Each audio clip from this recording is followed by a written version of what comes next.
بسم اللہ الرحمن الرحیم۔ میرا نام ڈاکٹر فضل الرحمان ہے، میں پلمونالوجسٹ ہوں اور پبلک ہیلتھ کنسلٹنٹ ہوں۔ آج سانس زندگی ہے کہ فورم سے میں مخاطب ہوں آپ حضرات سے۔ ایستھما ایک سانس کی بیماری ہے، یہ reversible obstructive air way disease ہے، اور ایستھما کا جو اٹیک ہے یہ تمام عمر کے جو لوگ ہیں وہ اس بیماری سے متاثر ہوتے ہیں۔ زیادہ تر بچے ہیں جو اس سے متاثر ہوتے ہیں، اور ایستھما کی جو علامات ہیں اس میں سانس کا چھوٹا ہونا، چھاتی کے اندر تناؤ آ جانا، سانس میں سے سیٹیوں کی آواز کا آنا، خشک کھانسی، اور ہاتھوں کے ناخنوں میں نیلا پن آ جانا اور ہونٹوں کا نیلا پن آ جانا، یہ اس کی علامات میں شامل ہیں۔ یہ کنڈیشن جو ہے ہر پرسن ٹو پرسن ویری کرتی ہے، اور اس کا اٹیک جو ہے وہ بعض اوقات شارٹ ٹرم ہوتا ہے، بعض اوقات لانگ ٹرم ہوتا ہے۔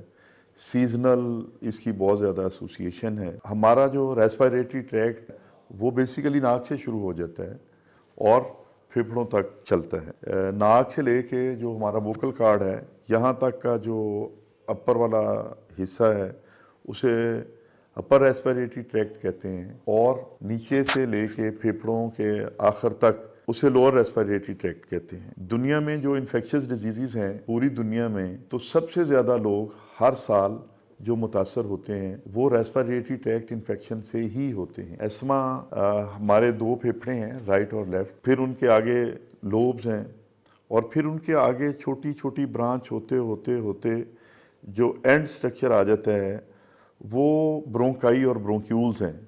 یہ آپ سمجھ لیں کہ چھوٹی چھوٹی ٹیوبز ہیں جو کہ اللہ پاک نے ان کو کنٹرول کیا ہوا ہے۔ وہاں پہ سموتھ مسلز ہیں، نرو اینڈنگ ہیں، اور ان کی ایک اپنی بھی سکریشنز ہیں۔ ان کا مین کام گیس کا ایکسچینج ہے۔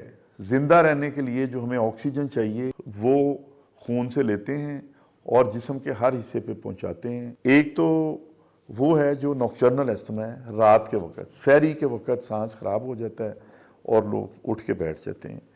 دوسرا جو ہے وہ ایکسرسائز انڈیوس ایستھما ہے۔ نارملی کر رہے ہیں تو کوئی مسئلہ نہیں، جیسے ہی آپ سیڑھیاں چڑھیں گے، تیز چلیں گے، تھوڑا سا کام کریں گے تو سانس میں تنگی آنی شروع ہو جائے گی۔ اور تیسری جو ہے وہ الرجک ایستھما ہے۔ الرجن میں جیسے پولن ہے، اسلام آباد میں اگر آپ دیکھیں تو بہت سارے اس طرح کے بیوٹیفیکیشن کے لیے انہوں نے ٹری لگائے ہوئے ہیں، پولنز اگتے ہیں اور وہ ہوا میں ڈسپرس ہو جاتے ہیں، تو سانس لینے سے پولن جب اندر جاتے ہیں تو یہ بعض لوگوں کو اس سے الرجی ہو جاتی ہے اور سانس میں دشواری ہو جاتی ہے۔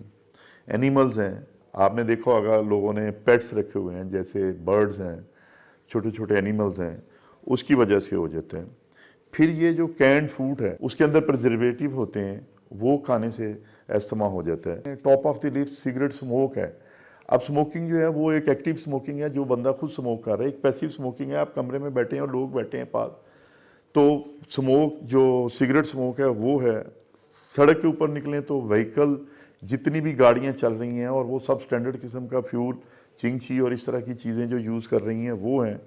انڈسٹریل ڈسٹ ہے، گھر میں جو ڈسٹ ہے، ہارویسٹنگ کے زمانے میں یہ جو کھیتوں سے ڈسٹ اڑتی ہے، یہ چیزیں۔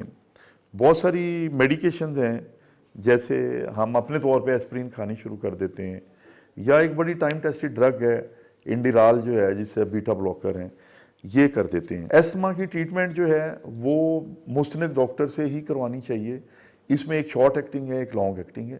شارٹ ایکٹنگ تو یہ ہے جیسے کوئی بریٹانیل کا سیرپ ہے وہ آپ کو دے دیتے ہیں، اور اس طرح کی دوائی جو بھی ڈاکٹر آپ کو ٹیلر کر دیتا ہے، آپ کو بتا دیتا ہے۔ اور لانگ ایکٹنگ میں جیسے کمبی ویئر ہے، ٹائیو ویئر ہے، یہ وہ روٹا انہیلر سے لوگ یوز کرتے ہیں اور اس کے اوپر سیٹ رہتے ہیں۔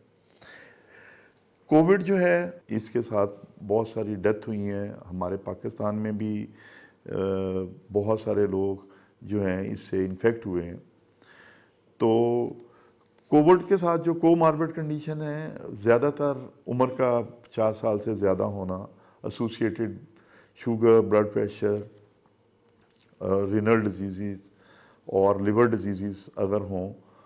لیکن آپ کو ساتھ میں اگر ایستھما ہے یا COPD ہے یا چیسٹ کی کوئی بھی پرابلم ہے تو آپ کو زیادہ ویجیلنٹ ہونے کی ضرورت ہے. تو وہی جو بار بار ریکویسٹ ہے کہ ماسک پہن کے رکھیں, اپنے آپ کو صاف ستھرا رکھیں, زیادہ کراؤڈ میں نہ جائیں اور اپنی امیونٹی کو بہتر رکھیں, اپنی دوائی باقاعدگی سے ریگولر استعمال کرتے رہیں. چیسٹ میں کوئی بہت زیادہ پرابلم ہو, فیور ہونا شروع ہو جائے, سانس پہلے سے بہت زیادہ اب نارمل ہو, تو جو بھی آپ کے مستند ڈاکٹر ہیں ان سے رابطہ کریں, یا جو بھی سرکاری اسپتال ہے وہاں پہ ان سے رابطہ کریں.